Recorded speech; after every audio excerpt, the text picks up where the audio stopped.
My name is Telepathy Line. ESA LifeStructures is helping between fill in the gaps.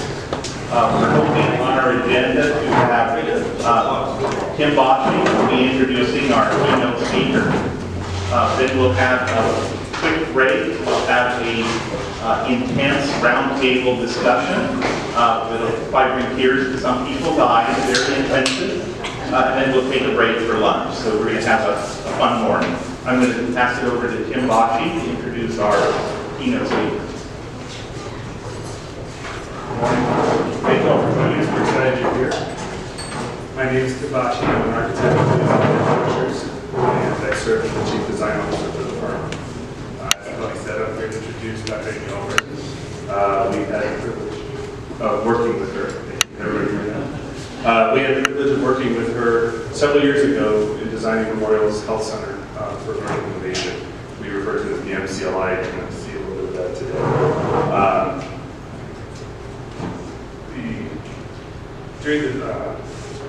Amy's passion for design, her attention to detail, and her strong vision for the project made this working with her just an absolute wonderful experience. During the design process, it became quickly evident that Aimee and I shared a passion for and excitement for technology. And as an architect, I use technology to simulate spaces that I design. And her team uses a similar technology to simulate, life within that space to improve outcomes. In addition to providing strategic oversight to the MCLI, Aimee provides leadership for the development and maintenance of employee engagement, organizational communication, and marketing programs. She currently serves as Vice President of Organizational Development and Chief Learning Officer at Memorial Health System in Springfield, Illinois. And please join me in welcoming to the podium, Dr. Aimee.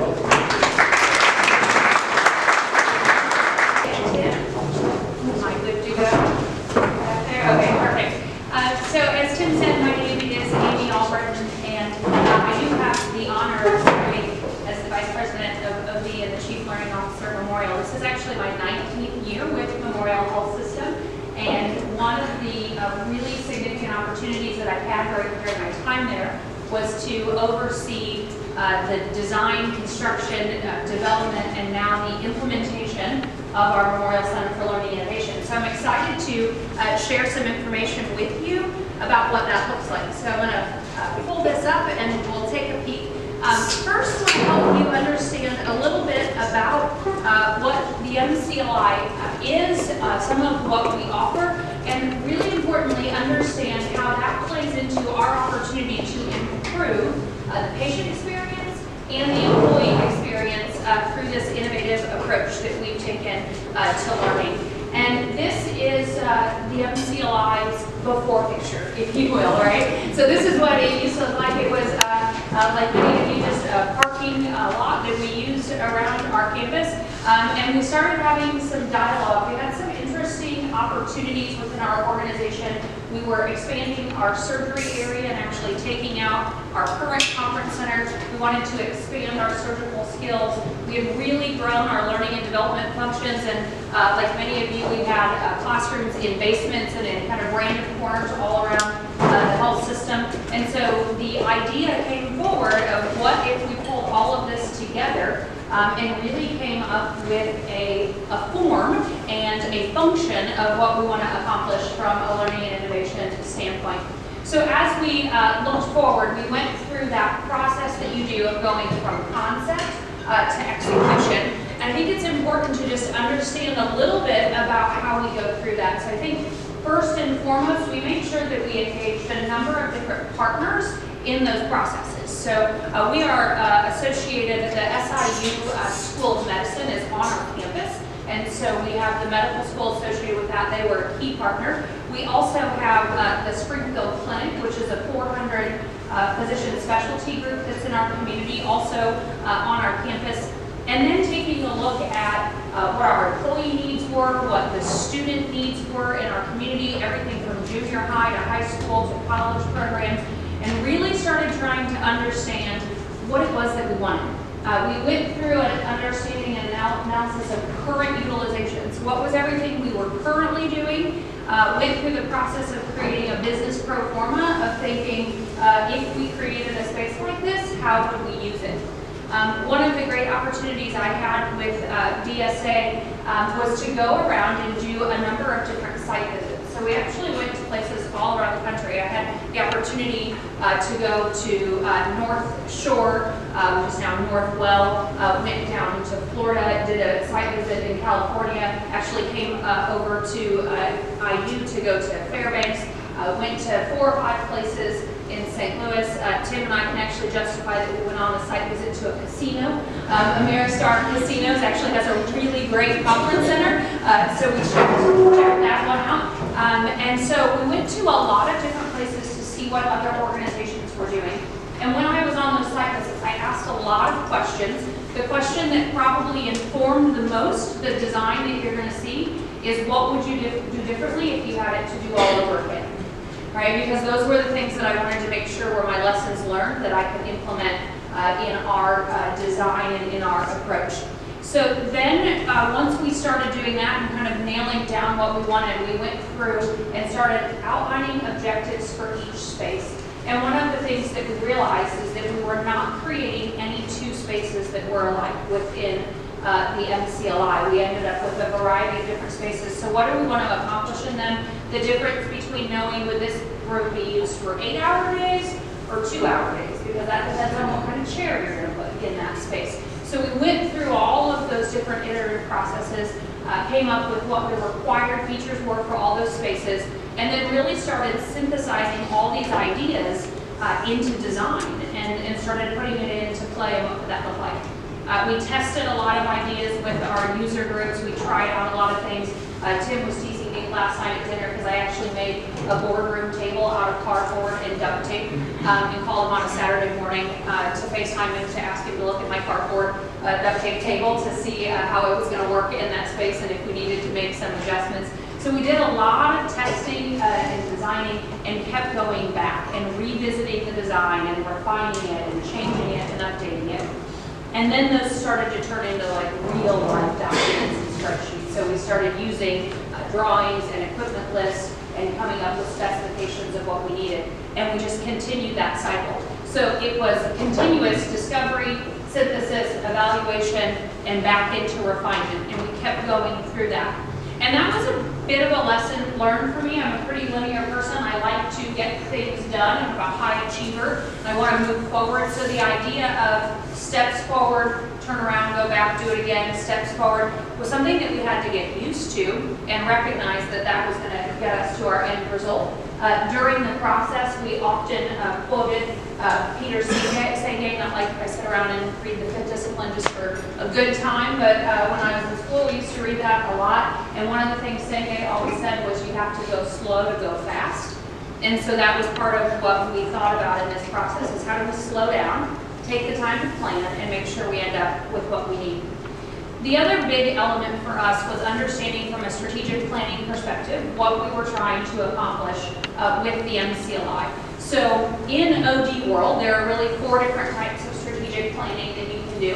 The first is to do nothing, right? So a very inactive approach, you go with the flow, you react to the environment. If the ACA changes, you change, you adjust to any types of regulations going on in healthcare, but you kind of go with the flow. You can get even more reactive where something happens in the environment, whether it's external environment or internal, and you then are planning through the rearview mirror, right? Like, well, this happened, so now we have to do this, and be reactive. Or you can be preactive, where you try and prepare for the future, which is what a lot of people tend to try and do, is to anticipate what's coming. We actually wanted to take it one step further and look at that from the idea of being proactive and say, we're actually going to design the future. So instead of trying to prepare for it and figure out what that looked like, we want to determine what the future of learning and innovation looks like at Memorial Health System. And we set a very bold vision that we wanted to be a national leader for healthcare learning and innovation.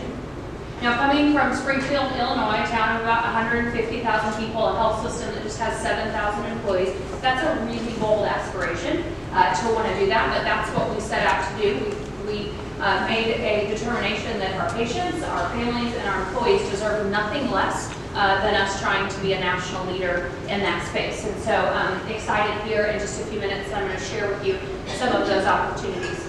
Now, in a quick, like 60-second version, we went through a very robust strategic planning process over about a 9-month process, where in addition to on one side worrying about the building and the form, we were over on the other side thinking about the functions. So we went through the vision development that I just mentioned. We went through a foundation audit of taking a look at our values and really developing them, and how did our organization values line up with the values of the MCLI. We went through a really robust stakeholder analysis where we looked at who all the stakeholders were going to be within the MCLI, and I'll actually show you a snapshot of what that looked like. And then we went through environmental monitoring and came up with assumptions and analysis of things we needed to be considering. We developed the statement of purpose. We have 2 statements of purpose for the MCLI. I'll share them with you. And then from there, we developed our strategies and our goals. And then at that point, we said, okay, we're ready to start putting something on paper and try to come up with it. So I hope that it's clear to you that this wasn't just about a building, right? We couldn't have accomplished what it was without the facility, but we needed to make sure we were actually trying to understand who we wanted to be and what we wanted to accomplish.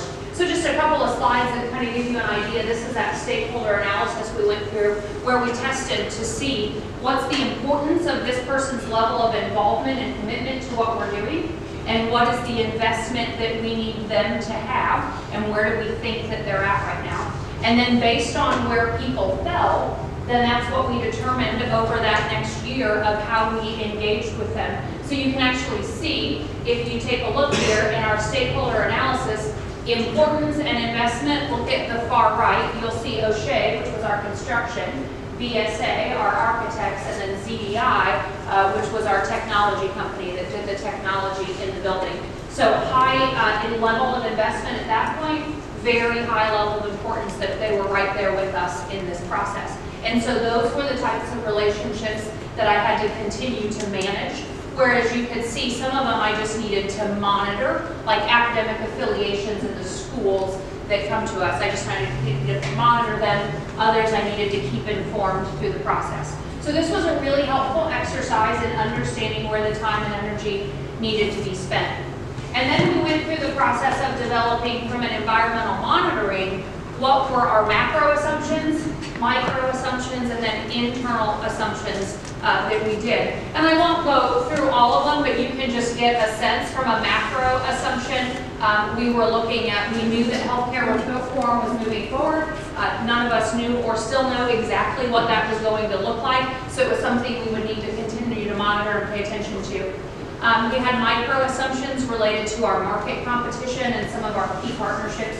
We're in a collaboration with BJC Healthcare out of St. Louis, and so we had some micro assumptions related to that.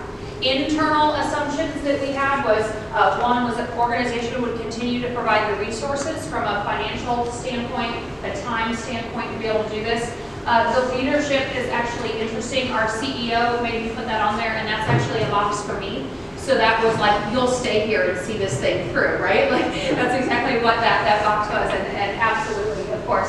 So when we take a look at what our purpose was that we designed then, and our purpose still is, it's 2 things. First is to develop both the capability and the capacity of the healthcare workforce, both to meet the current needs of our organization and the future needs. So there's a lot when you break down that sentence. The capability is, do the people have the knowledge, skills, ability, experience, the competencies they need to perform effectively in their role? The capacity is, do I have enough people to perform in that job? So things like, do we have enough nurses? And because of our magnet requirements, we have 80% of our nurses that are BSN prepared. So I needed to bring in additional BSN programs. So when I'm doing the development, I need classrooms that can serve as academic programs, because every Tuesday, Wednesday, Thursday, and Friday evening, and every Saturday and Sunday, I have different universities in there offering RN to BSN programs or accelerated BSN. Well, I got to make sure I design programs for that. So again, current workforce, our current employees, as well as any future employees. So that's our first purpose. The second purpose is to provide a culture of continuous learning and improvement. So this gets in, and so learning and improvement culture that supports both the goals and the strategies of our health system. And so that's what we're there to do. We're helped to improve business outcomes through the people and the work that we do. So we developed 5 strategies. We said, how are we going to achieve those purposes? Basic strategic plan says develop strategies, develop goals, develop tactics to achieve it. So these are the 5 strategies, and then you'll see, you can't read them here, but I just wanted to give you an idea that each of our strategies then has measures of success associated with that. So if you want to say, hey, Aimee, how are you doing in developing capabilities? I can tell you because we have measures that are associated with each of those. So how are we doing in advancing involvement or operational excellence? What does that look like? We actually have these then for every department that lives inside of the MCLI as well that has specific tactics that help us meet those measures of success. So that gives you an idea of what it was that we were trying to accomplish and how we went about doing it. So let's show you a little bit of the outcomes.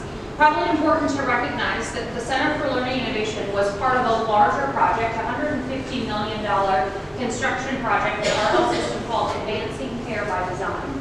And that project was a multitude of different pieces, a new patient care tower that amazingly enough, BSA and O'Shea figured out a way to add on to a 2-story building to add 3 additional patient care floors on top of it. So we have our new 115-bed patient care tower, the Center for Learning and Innovation, the parking garage that's attached to it, and then we did a new surgical center, inpatient surgery as well. And then at the same time, we also did a complete redesign of our engineering plant. So we actually added all of this additional square footage that you see that's in there, but we did that with 25% less energy costs because we put in that new energy plant at the same time. So this is my ode to Kalevi and his initial sketches, right? So this is the very first design of the Center for Learning and Innovation. I like to think these were on the back of a napkin because that's what it feels like, right? It was just sitting around saying, what are we trying to accomplish? What would this look like? And so this is what we now call our racetrack design, where which feels appropriate in Indy, that everything kind of centers around this racetrack on one of our floors. And so it just gives you an idea of this is literally where it started, was that basic. And then this is what we have now. So this is the Center for Learning and Innovation here. You can see it is connected by a walkway over to our hospital campus, our Memorial Medical Center campus. Just to the right of it, you can see the parking garage that is attached to it as well, a 650-person parking garage, which was a huge win for the organization, like parking always is. So this facility, the MCLI itself, is right around 75,000 square feet of space. We spent a total of $47 million for the project, which includes about 16 to 17 million that was for the parking garage. So just gives you some sense of what we did there. It's a 4-story building, and delighted to share with you that we are coming up upon 4 years in May of this year. And we probably right about that time will be celebrating our 35,000th event that we've hosted inside of this facility. Now I will tell you from a business development perspective, my original business pro forma, I said we would do 1,800 events in the first year, and we did almost 7,000. So clearly I'm really bad at business pro forma, so I don't do any more of those. But this thing just took off, right? And so I want to show you some of what we do inside of the MCLI and share with you some of the outcomes that we've achieved because of it. So the building really, it's interesting, it has 4 different floors, and I often say that each floor has its own personality. It has a little bit of different color designs, a little bit of different schemes, and each one takes on a little bit of a different feel in terms of what it's accomplishing. Our first floor is really our open space that has our auditorium, gathering spaces, cafe, hospitality suite, things along those lines. We were very fortunate, like many of you, when doing a project. We did a kind of a low-key campaign where we gave people the opportunity to make donations to the campaign and have a little plaque on there. We actually took in $5.7 million. We've not spent any of it yet. We put it all aside and said, we'll use that someday. We actually have something new and exciting that we're adding to the MCLI later this year, and we'll tap into that for the first time this year. We just had people coming out of the woodwork and saying, this is kind of amazing, and I want to be a part of it. So lots of open gathering space. I think kind of a BSA trademark is coming up with places for people to just be collaborative in the moment, kind of the meeting after the meeting, the spaces for those to occur. We have a really great auditorium space that allows us to have about 250 people in there. Now this auditorium space can be anything from classrooms to events to just a variety of opportunities in there. You can see it gives us lots of flexibility in terms of how we use the space. This is actually for one of our leadership launch events for our leadership team. We let them write on the tables from time to time. It brings out the grade schooler in them, and they seem to enjoy that. So great spaces there that allow us to be able to get large groups of people together, provide continuing education opportunities for our employees and for our leaders. I mentioned the SIU School of Medicine earlier. So if we take a breakdown of the MCLI and all the work that we do in there, if you look at it, about 50% of it is for Memorial Health System employees. And then about 25% of it is for SIU School of Medicine. So they're connected to us by a walkway. They can get in and out of the Center for Learning and Innovation very easily. And one of the incredible benefits for SIU has been that they now have access to this really fantastic facility without needing to put in the capital investment themselves. And one of the things, this is Dr. Cruz in the picture, he's the dean of the medical school. And one of the things that he had often said as we were going through the design and the construction is he said, we have reached a tipping point with our students where when they're coming in for a med student interview or a resident interview, they are no longer asking us, do you have a simulation center? They're saying, can I see your simulation center? Right? And up until this point, their answer was like, oh, let's go look at this classroom that we could have put a couple mannequins in. Now, this is a key part of their tour. Actually, they reached out yesterday. They're hiring a new chair of one of their departments, and in the tour request, they actually said, we want to bring him over at the end of the day to wow and dazzle him with everything that the MCLI has to offer. So it kind of, the MCLI has become a bit of a closer as well in terms of really helping people understand what we can offer. Interestingly enough, the last 3 years, when SIU has done their match day, they have achieved a higher match rate with their students coming in as med students than they have in previous years. And they do an assessment of those students, both the ones who matched and the ones who didn't. And they ask them questions about why did you choose SIU? The last 3 years, the #1 answer has been the Center for Learning and Innovation. Right? So those students don't even realize that this is a Memorial Health System entity. All they see is this partnership between the two organizations. And they know that they sit in classes, and if they're working on doing an emergency medicine, some type of program in there, we're doing a simulation, that the nurses from our emergency room are working right alongside them. So that interprofessional education starts very early with them. So we're really proud of that work. I should just mention that the other 25% of that education that goes on is for our community. So it could be like a patient education. We do all of our patient support groups inside of the facility. It could be related to a lot of education for the state of Illinois that doesn't have the facilities, things like American Cancer Society, American Heart Association, the Stroke Association. We allow people to use the MCLI for no charge if it is healthcare related and if it's education related.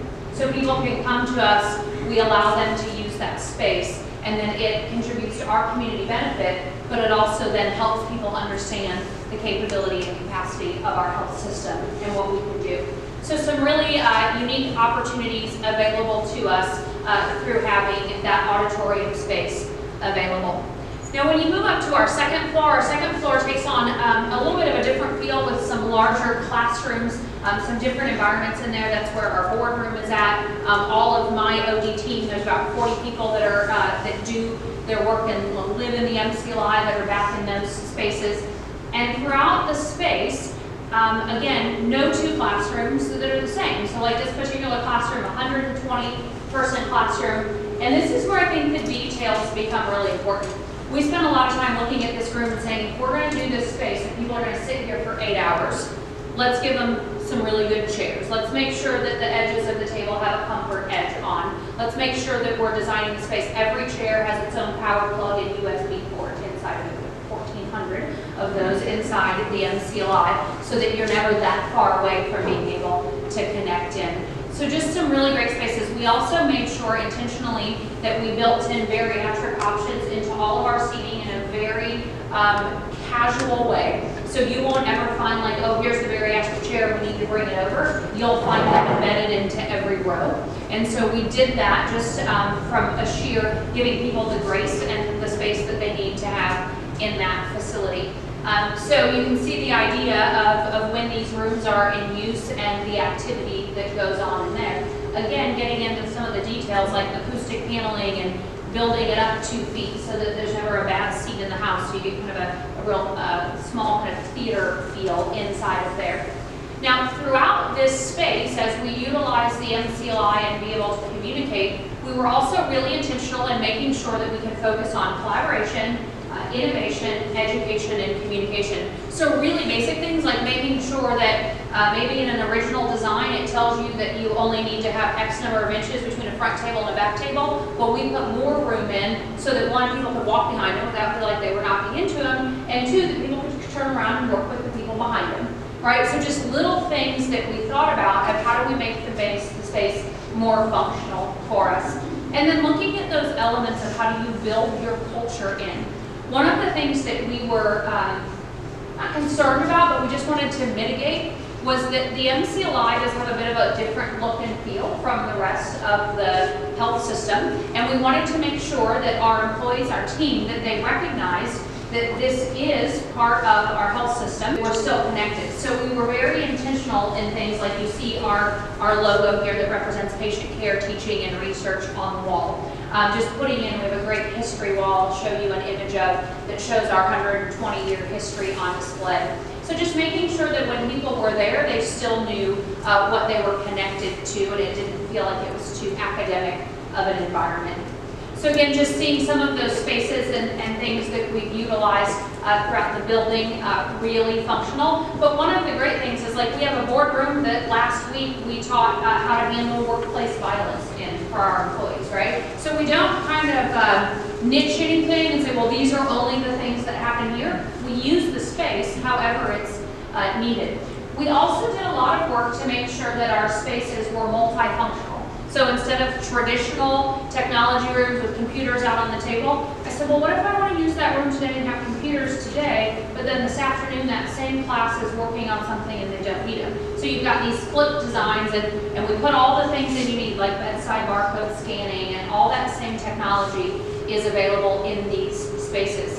We also made sure that the rooms were set up in a way that just allowed for the collaboration that was needed. And so you see these particular, like this is one of our academic classrooms that we have the college courses, like right now in our facility we have an MBA program that's going on. We have 4 different bachelor's degrees that are underway, and then I have 9 different programs that are going on for our RNs. So we created these academic spaces, like you'll notice the chairs have a spot for their book bag. They have a place to put your Starbucks in, and they've got iPad holders and all the things that you would need. And depending upon what's going on, they can move around in different groups. Very different environment than a traditional classroom. We also use the space, this is an example of one of our tabletop exercises that we did. We run a scenario called Friday Night at the ER, and essentially things fall apart on a Friday night at the ER. You don't have the supplies you need, you don't have the staffing you need, you get more ambulances coming in than you need. We run that as a tabletop exercise, and so this is an example of just using one of our classrooms, and this is where the things get really important, like did we put power slots down in the middle of the table? Like, yeah, when we were pouring concrete, they were pouring in and putting those things in there. If we hadn't thought about those things, we wouldn't be able to do these types of exercises. So it's just thinking through what are all the different types of uses that we might need for the space before we start doing them. And also looking at opportunities, like this is an example of one of our rooms where it's filled with a bunch of whiteboards all around the room, and we can utilize those whiteboards. They can hang off of the end of the tables. They actually can be used between the tables to create study carrels, so that gets used for our testing. So it creates really flexible environment to meet whatever your needs are. And then taking a look, I mentioned our Lean Six Sigma approach. So Memorial Health System has taken a very strong focus on quality and safety. We have within our organization, we've trained over 1,300 individuals to be white belts in the Lean Six Sigma methodology. We have 700 green belts, and then we have 35 black belts in the organization. Well, that's a lot of Lean Six projects that are going on and a lot of quality work. Each year, it's about a $30 million in savings or return to the organization because of the quality improvement projects we're doing. So one of the opportunities was we moved, when we were designing the building, we said, let's bring our quality team in. So our entire quality team and all the Lean Six work happens in the MCLI. So we specifically created a Lean Six team who's going to have 7 people on it, plus or minus 2. So we created rooms specifically for them. So we have a number of Lean Six rooms that we utilize. And we did little things like putting the TVs there so that they're all actually touchscreen. So there's nothing between you as the presenter and the people that you're working with. And if you want to, everything's annotatable, you can use it right there. You can write on the screen, do everything you need to. You hit a button and it sends a picture to everybody that's in the meeting so that they have access to that. So remember the days of taking pictures of flip charts that you had in the room. It's kind of the updated technology for that. We also have a medical library in the space. This is one of those great examples of using your footprint wisely. So putting in the high density shelving inside of there, we were able to put this library in that was, this is a third of the space that we previously had, but with a whole lot more functionality just because of utilizing the design in that way. And then I mentioned this idea of collaboration, innovation, education, communication. So you will find that all of our spaces serve one or more of those purposes. This is one of those collaboration spaces. So we have just random locations around the facility where people can tap in to different computers so they can take their device and throw it up on the screen and work with other people or work individually to be able to go through content. We actually utilize a system at Memorial that's called Workplace. It's a product by, it looks and feels and is run by Facebook, but it's just for organizations. This is actually one of our most used workplace video making locations because leaders will go up there, they'll throw their PowerPoint up on the screen, they'll stand there and deliver the presentation and then post it out on Workplace and share that with people. So we've created a lot of really collaborative spaces around the organization for that. A little fun fact, you'll see standing behind the people there are quotes on the wall. There was a design element that we put into the building. We actually did something when we were under construction. We took all the people on our team who were going to have their offices and workstations in the MCLI, and we did a cookie exchange for the holidays, and we got all kinds of cookies and hot chocolate bar and all the stuff that we took over to the construction team when the building was underway. And we gave all of our employees a Sharpie marker, and we told them physically, like, this is where you're going to be. Go write on the concrete your favorite quote that has contributed to your success in your career and something that's always kind of stood out for you. And they wrote those quotes all over on the concrete. And what they didn't know was then we took those quotes and we actually created this design element. So all those quotes are underneath the building in the concrete, and then they're also there on the walls. So just a really neat opportunity to kind of show that off. You'll also find all throughout the building just collaborative workspaces. So I do about 10 to 15 minutes of rounding every morning once I get into my office and kind of get settled. I just go out and I do my little walk of the building, kind of see what's going on, just kind of check in, see what new and exciting things are going. And this is something that I ran into not too long ago. There was a resident who was sitting there and drawing out the heart, right? Like, so it's just kind of neat to see this interaction. Those are sketch boards that are all around that people can use. And then we have a number of different rooms that are just kind of brainstorming spaces that people can just go and work on things that have access to all the same technology and ideas that they might need. Now again, these are opportunities that allow us to focus on those patient care improvements, operational improvements, and that's what's contributing to all of those Lean Six wins that we've been having in the organization. Now this is a little bit of the backstage area, if you will. This is workstations where a number of our teams do their work at. Now a couple of things that are intriguing about these workstations. We had in mind what we wanted, but nobody made them, right? And we looked at all the different companies and we looked at all the different places and said, well, here's what we're wanting to create, what we're wanting to do. So I actually worked with the design team and we came up with our own design of what a workstation would be. And it was some really basic things that people wanted. They wanted the opportunity to sit or stand. Do you remember that article that came out in HBR that sitting is the new smoking? That came out right about the time that we were doing the design of this building. They wanted the ability to have like bookshelves, but they wanted things that could lock up. They wanted people to be able to come and collaborate with them and have work tables. So what we did is we actually worked with the team and we created a set of these workstations. We put them in another location and then we had people come out and work in them over a period of 4 to 5 months. And then they took a survey every time that they worked out there and gave us feedback. We actually made 37 changes to the design of this workstation before we had it made, right? And really basic things, like if you look at this glass that's over here on the side, like between the other ones, in the original design, that glass was see-through.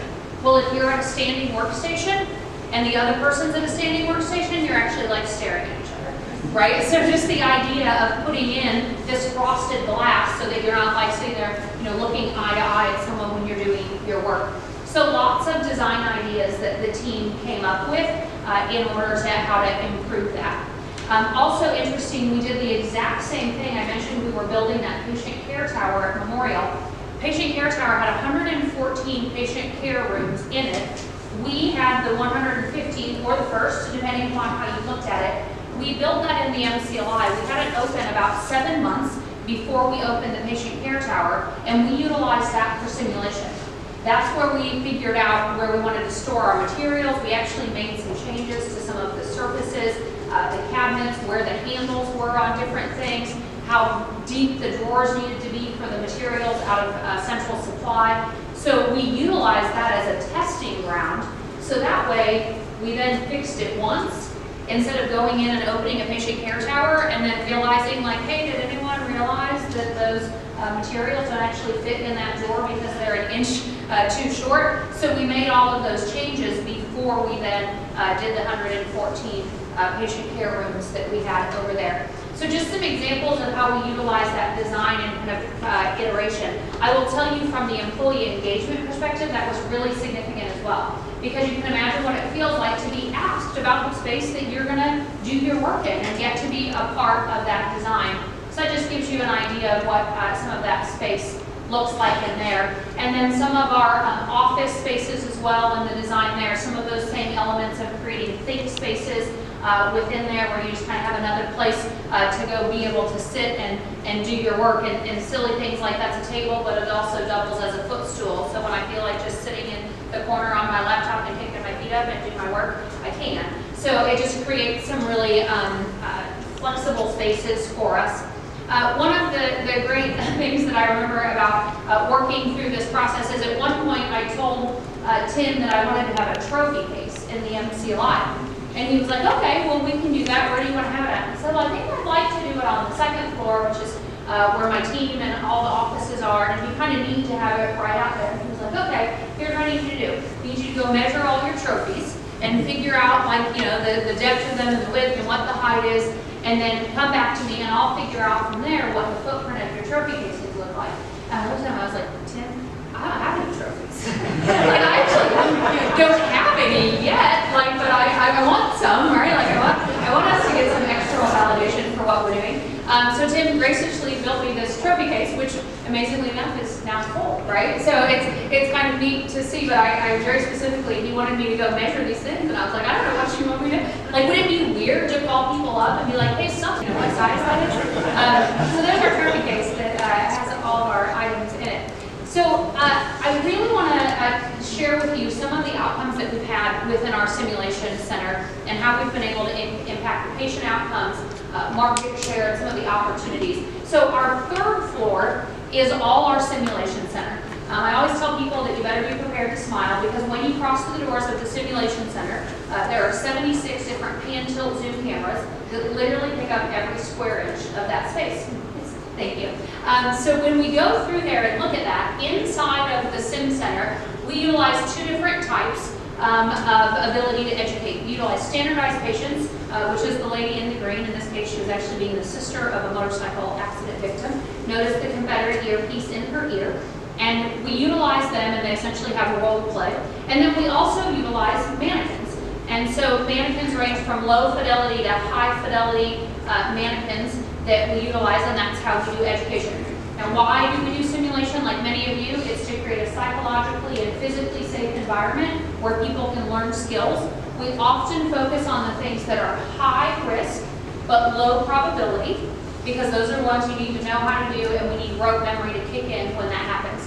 So we've created a number of different spaces. You can see them kind of in use and not in use, where we built simulation spaces right into the classrooms so that we can teach the content and move right into those sim spaces.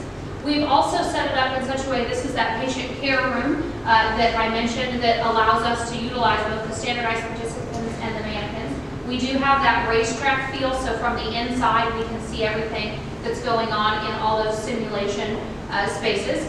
And we utilize a number of different mechanisms to do that. This is our trauma room that looks down to the inch. Every single drawer is filled with all the same items that is in our trauma room right across the street. And then we utilize a technique like many of you, moulage, which is where we create, you have the room, the kitchen that creates the blood and the vomit and all of those kinds of, you have fecal spray, strange things that we have in that environment to make it feel more realistic. We have an operating room in there. We actually just finished a mass transfusion protocol simulation about 4 months ago that allowed us to cut 17 minutes off of our time in an MTP. And if you know anything about that at all, that can be the difference between life and death for that patient.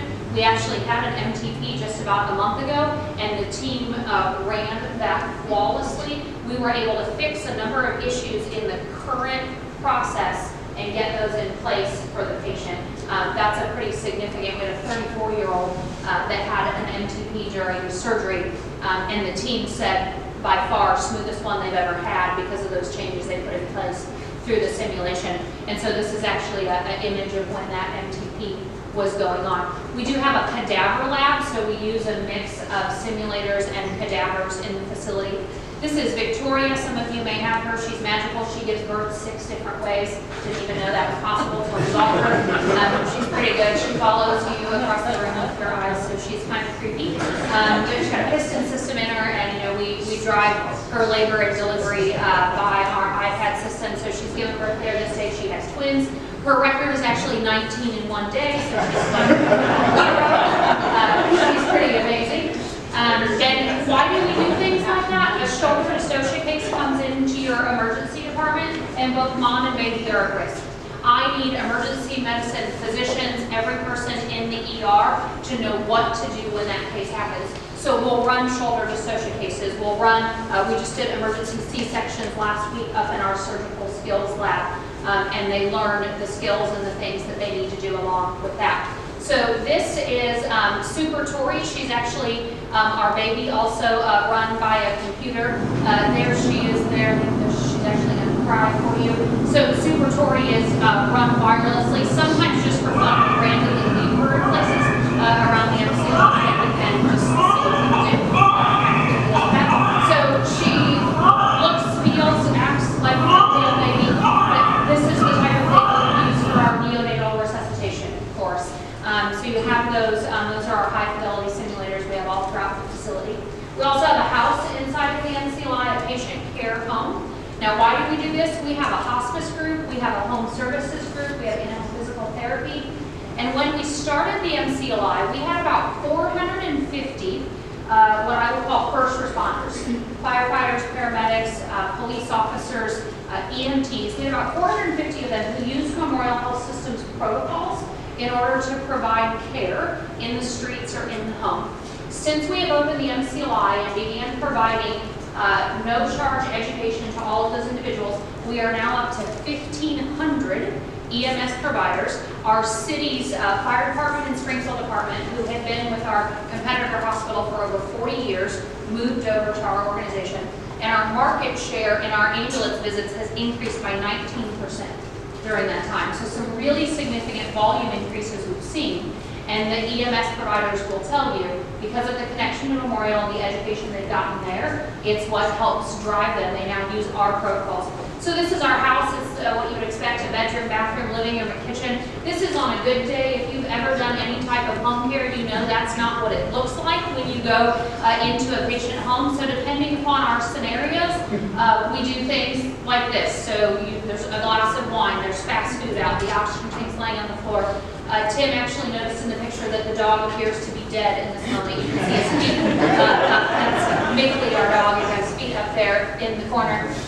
So we go in and do simulations and create that realistic environment that you can see there. This is one of our hospice intake processes.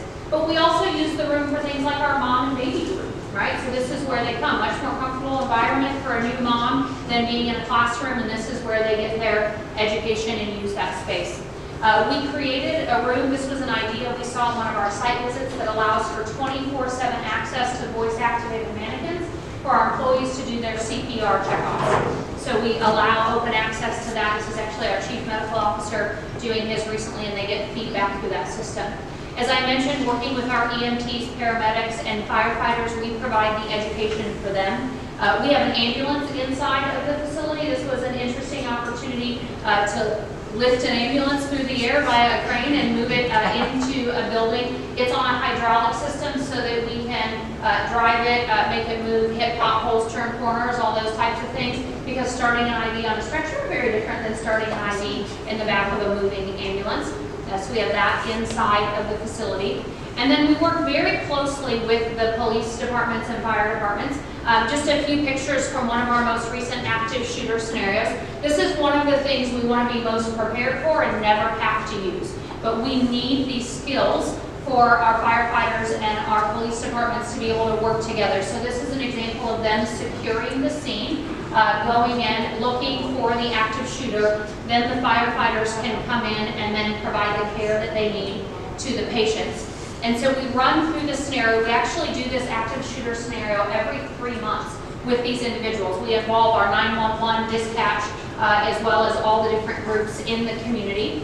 And when we're utilizing those spaces, that's where we utilize those standard participants, sometimes some of our nursing team and care team that are involved. Just wanted to make sure you know that nobody was hurt and everyone's okay. The guy's got his belly wound there while he's getting a selfie with the guy who rescued him. So everyone is safe and comes out of that.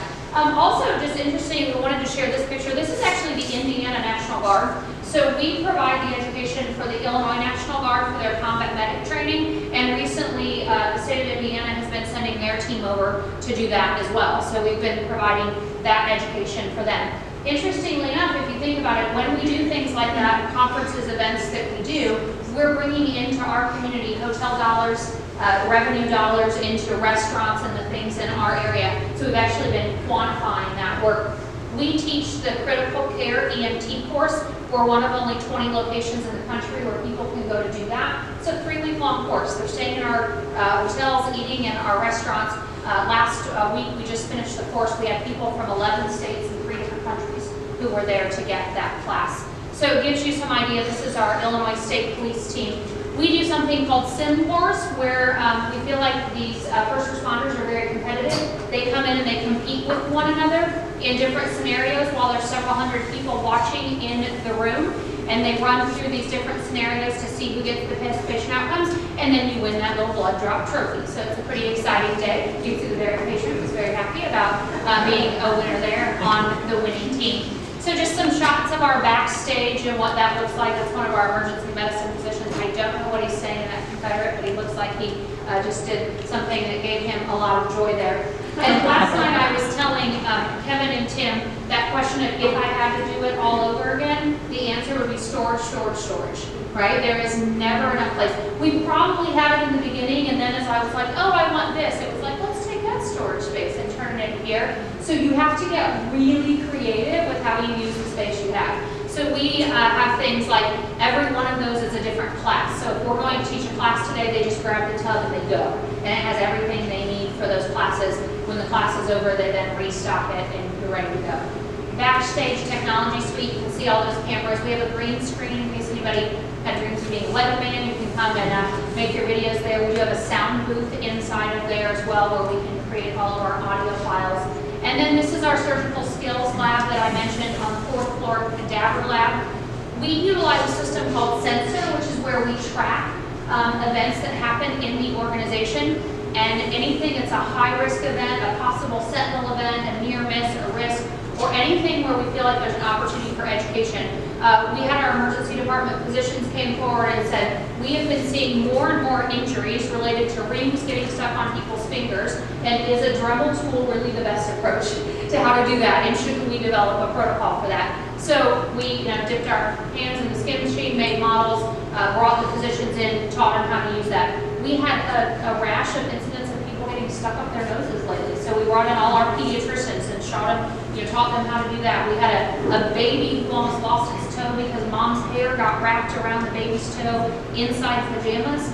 Mom brought the baby into the emergency department. Nobody knew what was going on until they took off the pajamas and saw this little purple toe. Well, how do you get that off, right? We then took that, made a model, went out, taught all of our pediatricians how to handle that in their practice. So we use our sensor events to determine what educational opportunities exist. Any of you baseball fans in the room, you may recognize a couple of people. The guy on the right is George Paletta. He's the orthopedic surgeon for the St. Louis Cardinals. He here is performing a Tommy John procedure on a cadaver. Sitting on the right is Tommy John. He was quite intrigued. He'd never actually seen this procedure done before, although it's been named after him and he's had it done twice. So he actually came to our sports care conference. This is the type of stuff we get to do, broadcast it to a couple hundred people who can watch it and learn from that experience. And then just to point out to you that no matter how big you build your space, you're always going to need every square inch of it. This is an example of us. We literally use the hallways. We use our parking garage for different scenarios that we do. And so you just take advantage of everything that's available to you. This is not uncommon to see in the MCLI parking area there. And then, casual flip to our cafe. Our Food for Thought cafe is on the 1st floor as well. There's that history wall I mentioned that is our history on display for the last 120 years of our organization. And then just this great artifact wall. We have individuals who are international, national speakers. When they come in to present, we have them sign the wall. So it's just kind of created an artifact of people who have been in the health system and share their content and expertise. And then 3 things I randomly get asked about, so I thought I would share. One is on the left. This is a jump seat. If you have issues in your organization because you need 8-foot clearance, for us it's an IDPH requirement. This is a chair that kind of looks like artwork, but then you pull on it and you sit down. So it solves problems of having those open hallways that you need. In the middle is Dole Whip. Our cafe serves Dole Whip, which you can only get at 5 places in the United States. One of them being Disney World. So they actually have people to drive to the MCLI to get the Dole Whip. So it's kind of a big deal. It's so popular that we actually had to change the voicemail. They change it every morning on the Food for Thought Cafe and tell people what the flavor of the day is, because otherwise they were too busy answering the phone to take all the breakfast orders. So, who knew? Little things that are exciting. And then on the right there is Mickley. Put that in so that Tim, that Mickley's still alive and well, even though in that particular simulation he wasn't doing so well. We also have the great opportunity to do really neat things like our child care graduation in there, or like this was a United Way community event that we can do. And then it's created some really unique opportunities that I don't know that we necessarily even thought of. So this is Dick Durbin, the senator from the state of Illinois.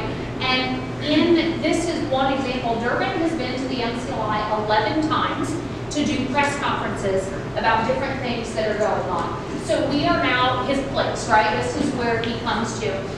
You'll see here Governor Ronner with our CEO, Ed Curtis. He came to sign a bill on some telehealth and some opioid bills that he was signing. Interestingly enough, we had not had a governor at Memorial since Governor Thompson's daughter, Aimee, was born in the early 1970s. In the time that Ronner was office, he was in the MCLI 4 different times, and we've already had Pritzker's team there twice. Right? So it just gives you some concept of being able to use that space for a number of different things. But I would say this is probably one of the things I'm most proud of is our boardroom just a few weeks ago. ago was used for these two gentlemen to meet. That is a 20-year-old guy who got matched with the gentleman on the right, don't know each other. They matched and he donated a kidney to him, right? So those are the other kind of fun opportunities we have to be able to connect people. So last thing I want to share with you, I told you I made Tim build me a trophy case. How did that turn out? Delighted to share with you, Memorial has been recognized by Learning Elite 4 years now in the running for our work that we're doing in connecting learning to business outcomes. Last year we were recognized in the top 10 by the National Center for Healthcare Leadership of being a best in leadership development. Our organization was the winner 2 years ago of the American Hospital Association's Quest for Quality Prize. And then in our employee survey, this is probably the thing that's most important to me, we ask our employees the question of, do you have opportunities to learn and grow? And the responses on the employee survey come in at the 100th percentile, meaning compared nationally to our peers, we're at the top of the top in terms of our employees saying they have opportunities to learn and grow. And that's really why we do what we do. So I appreciate the opportunity to be able to share this with you. I know it's a lot of information. It feels like it's a really great story to tell, and I hope that you found it valuable in informing you some next steps for your organization as well. Thank you.